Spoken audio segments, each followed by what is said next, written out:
Tonight on Free Minds TV, we're going to be getting into censoring the internet, more on Sopapilla that we talked about last week.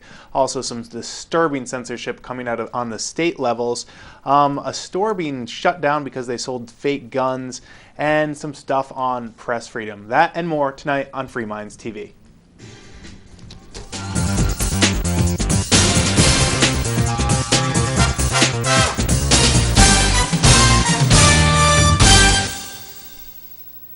And welcome to a different kind of episode of Free Minds TV where we challenge you, the viewer, to think outside the box. Normally it's Toby and Nick here with you, but Nick's not here tonight. In fact, I'm not really sure where he is. I hope everything's all right. But he didn't show up for the shoot tonight, but we do want to bring you some content, so I'm going to attempt to do a solo show. Now, I'm not sure exactly how this is going to turn out because Nick is typically the voice of reason on this show. Typically, I'm able to bring up a news story and throw my arms up and rant and rave about it. The horrors, what's going on here? And then Nick is supposed to make it all logical and make sense out of what I'm saying and the craziness that I'm bringing to the airwaves. And he's the voice of reason. He's the brains behind the outfit, but I guess I'll try to press forward without him and at least bring you something. So I'll apologize in advance of tonight's show. It's going to be a different one. It's going to be trying for me, although I think this is the 238th episode of Free Minds TV, or regular episode. We've done a bunch of specials.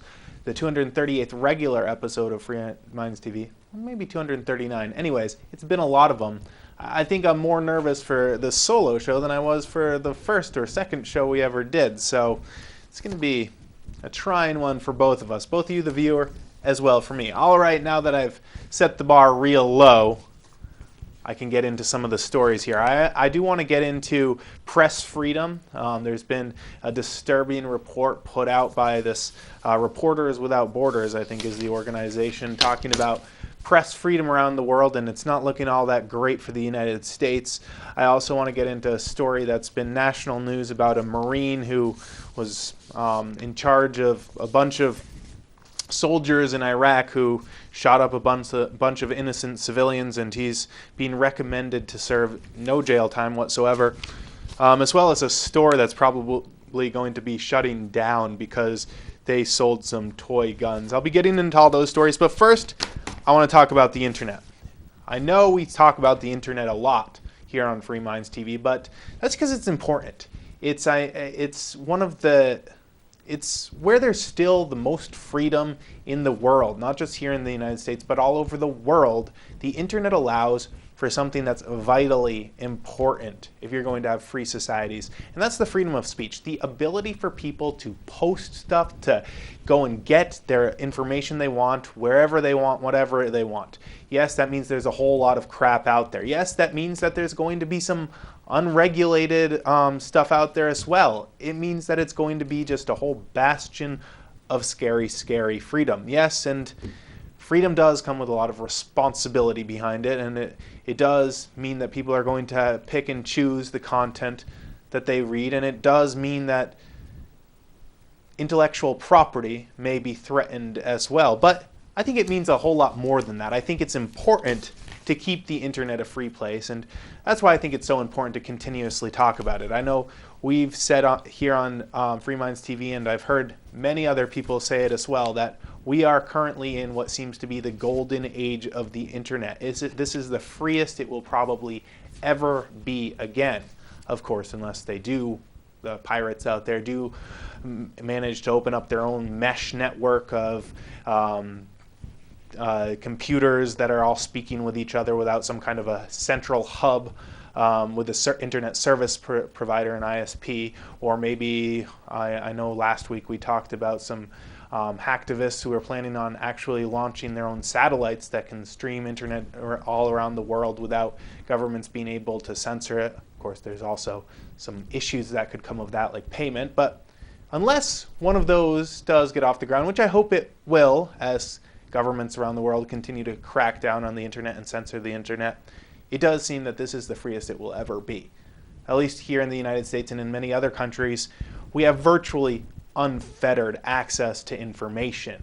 Yes, there is some censorship out there, but by and large, you can view content that you want to view. You can post content you want to post. And yes, there's libel laws and that stuff out there, and you can get sued if you by different music industries and stuff if you download copyrighted information, but at least you have the right to do it if you want, and then if you get sued for it, you can get sued for it. Of course, bills like Stop Online Piracy, SOPA, or PIPA, its House counterpart, they're trying to do away with such freedoms and really essentially change the entire internet. Now, we talked about last week how the blackouts on tens of thousands of websites across the U.S., followed by lots of phone calls and emails to representatives in the United States, have essentially shelved those pieces of legislation for now. And rather than push those through and fundamentally change the internet, it's going to be a little bit freer for a little bit longer. Of course, I did warn last week on the show that that's only for now. This is not the last of SOPA-PIA or SOPA-PIPA. They'll be coming back. I don't know how long it's going to be until they come back. It could be next year, the year after. I'm sure that plans are already in the works. Or maybe they don't have to be. Maybe there could be something else besides the federal government passing a SOPA-PIA, something along those lines that essentially censors the internet, changes the internet, allows someone to just put in a complaint and have a website shut down because, heaven forbid, there be any kind of sharing of information that's protected under copyright, intellectual property, something. Yes, I understand you should get paid for your wonderful inventions and music and all that stuff, but there's got to be a better way than censoring the entire internet. Maybe the federal government doesn't need to get involved. Maybe they could do some kind of fancy international act and get all governments at once on board with this.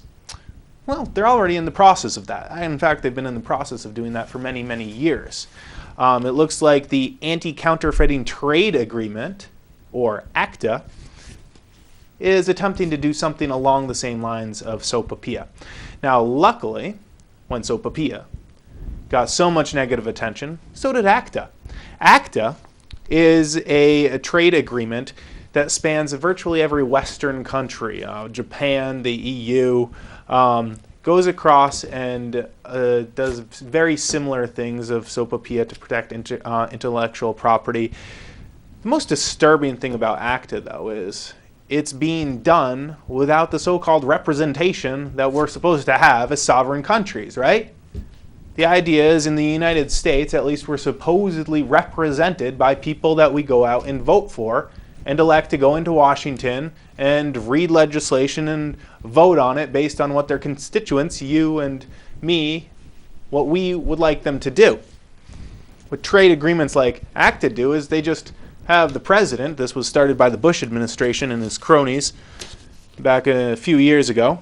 They started this up and essentially started talking with other countries and other big corporations, of course, because, trust me, this stuff doesn't go anywhere without corporations. It's all about the money of protecting that intellectual property, and this is actually designed to protect more, like food, processing food. You know, we've talked about Monsanto and the likes before, about putting copyrights on seeds and actual living organisms. You go out and you copyright genes.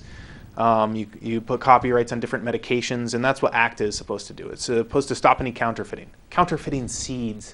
Can you believe that you can do that now? You counterfeit a seed. It sounds silly, doesn't it? That you could counterfeit a seed, something that grows in nature. But no, Monsanto and other big old multinational corporations own the copyright behind the genes that created that seed. You know that Monsanto now owns human genes, the copyright of stuff that grows in you and me? They own those copyrights. Well, we've talked about that before. I'm talking about the internet here. The ACTA would go and try to stop the seeds from and other stuff from being able to take root, if you will, being able to trade them on the internet, essentially. It does many things that SOPA and PIPA would do. Hopefully, it's been watered down according to this latest update. This is coming from Forbes.com. when I first read this a couple days ago, I was like, oh man, this is much, much worse than SOPA and PIPA. It goes way beyond then. Then the update 1 came through and it says it's been watered down with some of the negative press that came out with PIPA and SOPA. The SOPA-PIAs out there. So it's been watered down a little, but we don't know what it is yet because so much of it has been done behind closed doors. As I said, it was started by the Bush administration a few years ago. Of course, this Obama administration, that's been, they've been saying, we're not going to pass SOPA and PIPA in its current form. They don't need to. They're behind closed doors drafting this other international legislation that doesn't even have to go through Congress. So we don't know exactly what's going to come of that. My guess, it's going to be a slow creeping thing. And that's what these guys at Forbes are speculating on as well. Right now it's still tied up in the EU Parliament. But my guess is it's going to be this slow creep. We don't exactly know what will happen in the end. When it's all done, we'll figure it out as, websites are shut down slowly. And it'll just creep out slowly like a fungus and start to take over the internet. It won't be as quick as SOPA or PIPA would have been. It'll be more of a slow creeping fungus that strangles the internet slowly. There's others besides ACTA. I think this article also talks about one called TPP, is another one of those things you should be looking out for. The Trans-Pacific Partnership, which is another international agreement done behind closed doors that will hinder the freedom online. So just because you guys called your representatives, wrote your representatives, stopped SOPA and PIPA this year, doesn't mean those aren't going to rear their ugly heads under different names or the same name. It also means we have to look out for the president just going and behind closed doors signing a trade agreement with other countries saying, we're going to censor the internet as well. So we're not out of the woods yet. Speaking of not being out of the woods, it's not only the federal government and the international corporations out there that want to censor the internet. Individual states are concerned with the freedoms on the webs, and they want to do something about it as well. They don't want to necessarily censor it, though. They just want to keep tabs on you, the internet user, see what you're doing. Well, they don't necessarily want to keep the tabs. They'll force your ISP to do it for them. This is coming from Hawaii, where the Hawaii legislature is weighing an unprecedented proposal to curb the privacy of the Aloha State, requiring internet providers to keep track of every website their customers visit. Its House of Representatives has scheduled a hearing this morning on the new bill requiring the creation of virtual dossiers on state residents. The measure, HB 2288, says, quote, internet destination history information and subscriber information, such as names and addresses, must be saved for 2 years. It's funny, I guess this whole legislation came out because Hawaii Rep. Kim Pine had an internet website made by her by a disgruntled web designer. KimPineIsACrook.com claims she owes him money and says that she's going to be censoring the internet and creating tougher cyber laws at the Hawaii State Capitol. I guess that's true because that's exactly what she's trying to do here. Anyways, it looks like Rep. Kim Pine is upset from this. KimIsACrook.com, and that's Kim with a K-Y-M, Pine, P-I-N, isacrook.com. I haven't been there, but I guess it doesn't make her look too good. So she wants to make sure that, quote, we must do everything we can to protect the people of Hawaii from these attacks and give prosecutors the tools to ensure justice is served for its victims. I guess she's a victim here. She wants to make sure that it is on record. Whoever visits this KimIsACrook.com and any other website. It's a pretty broad sweeping. This bill represents a radical violation of privacy and opens the door to rampant Fourth Amendment violations, says Daniel Lueck, chief executive of Honolulu-based software design boutique Ikasu, who submitted a testimony opposing the bill. He adds, quote, even forcing telephone companies to record everyone's conversations, which is unthinkable, would be less of an intrusion. You know, I can see that. I say a lot less on the telephone than I do with my internet browsing history. If you were to just to record the few conversations I have on the phone, maybe a couple a week to my mom or something, you wouldn't really know too much about me. But if you were to know every single website I went to for the last 2 years, you might know a little bit more. I wonder what that would look like. I don't really want to know myself. I think anyone's that's true. Just take their browsing history. It's gonna look silly, more frightening. It could also impose sweeping new requirements on coffee shops, bookstores, hotels, and many other places that offer internet to 6 million tourists who visit the islands each year. So essentially, as the law is written, it's very broad. It requires not only the internet service providers to store the information for 2 years. It also doesn't say whether the information should be encrypted. It doesn't say how the information will be shared. And it doesn't say if anyone who provides internet, including free internet, should also have to store that information. So, I don't know. I don't think that's going to get through as is. But the point is this. They might change this and get something through. Maybe they're just saving some IP address information. They already do some of that. But it's a slow chip. Do you see where I'm coming here with the golden age of the internet? That's where we are right now. Slowly it's being chipped away at. And it's not going to be this free forever. It's going to be censored in some shape or form because money wants it to be. The money that's out there does not want you to be able to get whatever information you want and post whatever information you want as is. Actually, you know, I think I'm going to go right into this last story. I wanted to save it until the end of the show, but it dovetails very well with internet censorship, and that's the press freedom article that I alluded to at the beginning of the show that I teased out, having to do with press freedom not only here in the United States but around the world. The internet has made freedom of the press, well, it's made anyone, any individual citizen, whether here in the United States or in Libya, or in Egypt, wherever you are in the world, as long as you have a free internet, you can be a journalist. You can create a blog. You can create a news website. You can create video, audio, blogs, podcasts, and put information out there. You can be your own journalist. That is a huge freedom of the press right there. And it's created tons of news outlets. You can get whatever kind of news you want. It's there for you. You want biased news, you have biased news. You want unbiased news, well, you can try to find it now. There was a time when it was nearly impossible to find any news that wasn't put out by the mainstream media. And now look, you're watching this. It's very biased. I'll say that. It's not even really news. It's more commentary. I'm ranting and raving about the news. But there is unbiased news out there. At least you can go and choose and figure out what you want to watch yourselves now or what you want to consume yourselves. As a consumer of news, you have so many choices out there. It wasn't like that for a very long time, and it's not going to be like that forever. Mark my words. It will never be this free again. It will be cracked down on, slowly but surely around the world. There are many countries that don't have these freedoms. You know, like North Korea, for one. According to this report, they're second to last on the internet freedom. China's not doing so good. They seriously censor their internet. It's going to be like more and more censoring of the internet all over the world.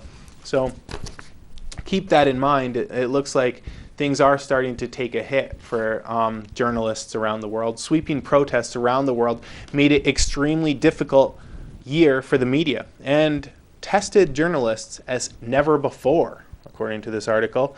The annual report on press freedom reveals.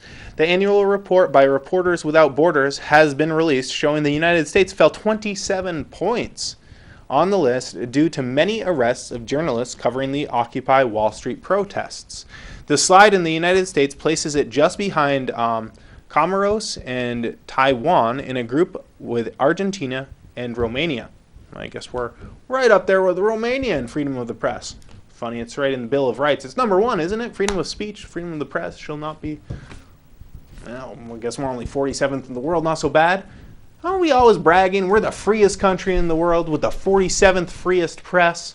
I know I say that all the time. Yeah, it's nice to be freest with the 47th freest press. We always say we're the free, well, not we, people always say the United States is the freest country in the world, and it is very free on many levels. But whenever these lists are compiled, whether it's economic freedom or personal freedom or now press freedom, never number one. Never ever number one. I've never seen a report where the United States is number one on any freedoms, yet we're the freest country in the world. Don't really know how that stacks up. We should be. We have a constitution that if you actually, the federal government followed it, we would be the freest country in the world. But it's been violated so many times by states, localities, by the feds that it doesn't really mean that much anymore. There's lip service paid to it. In that last article I read, someone mentioned the Fourth Amendment.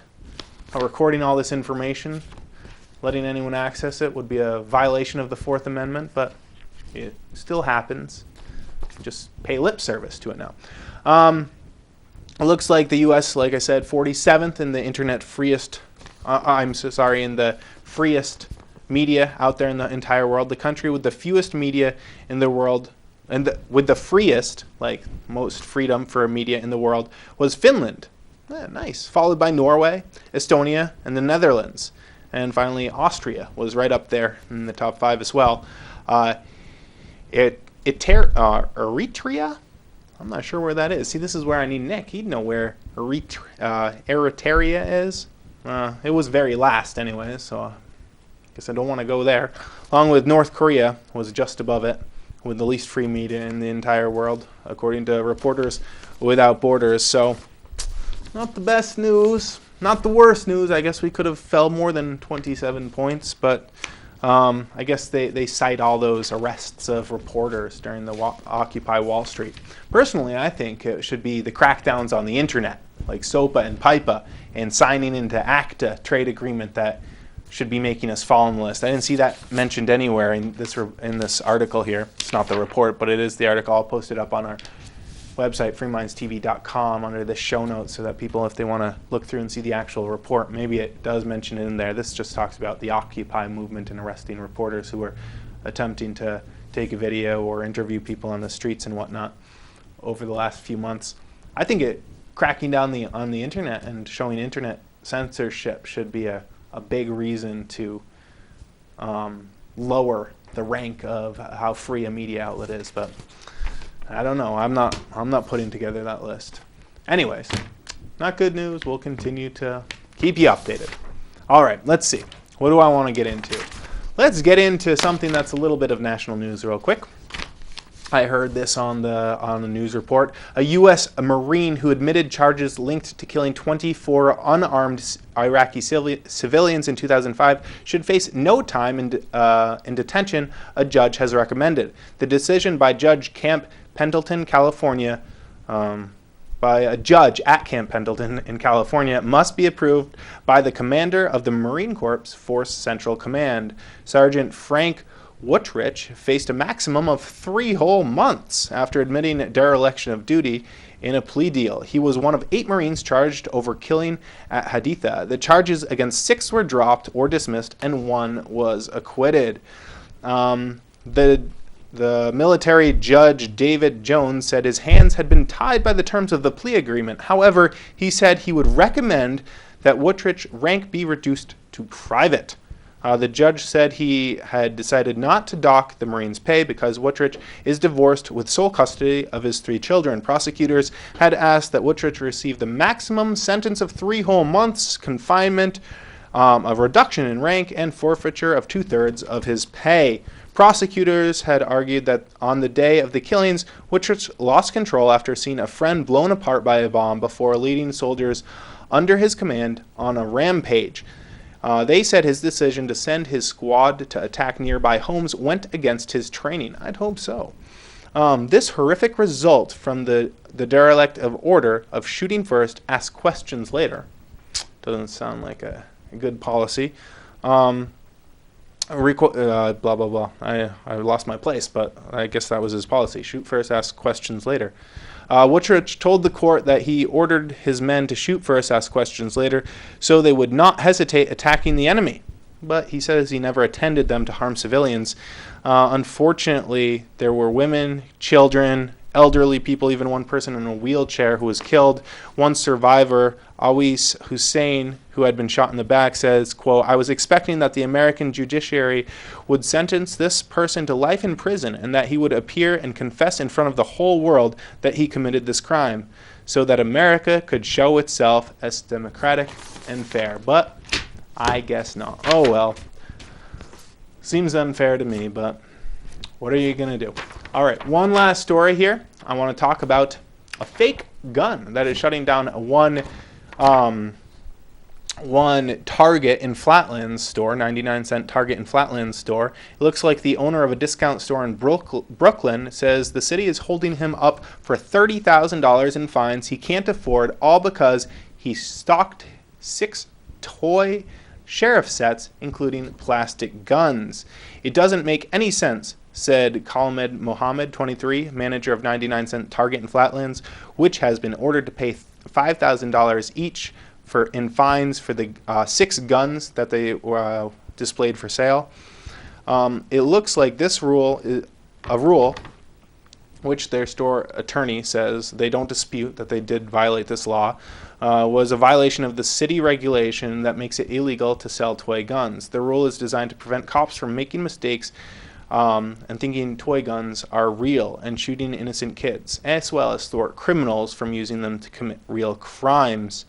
Let's see, retailers can get around the law by using brightly colored guns. Now, can we put up a shot of what this is what he was selling?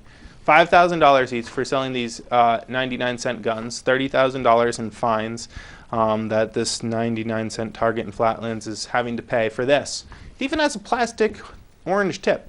Now, this is coming from New York. I guess they have some pretty strict laws on guns. I don't know. You can still buy guns in New York, yet you can't buy toy guns. I don't know. It seems a little draconian to me, but I guess I'm not a lawman. I don't create these laws. I just complain about them. Anyways, it's going to do it for this week. I guess it goes by quickly when you rant and rave. Sorry, Nick's not here. I hope everything's all right. We'll bring you some updates, freemindstv.com. Sorry we don't have his voice of reason to make sense of my crazy ramblings that kind of jumped all over the place. He's the anchor, the brains behind the show, and I just come here and throw my arms up and get upset about stuff. That's my role, and he's supposed to stay cool and walk through the stories and tie him back to the Constitution and freedom and ideals of liberty, but hopefully he'll be back next week for it. Until then, there's tons of archives on the website, freemindstv.com. That's where you can contact us, get the show notes if you want to read any of these stories for yourself, and so much more. Until next week, thank you so much for tuning in. Have an excellent night. Bye.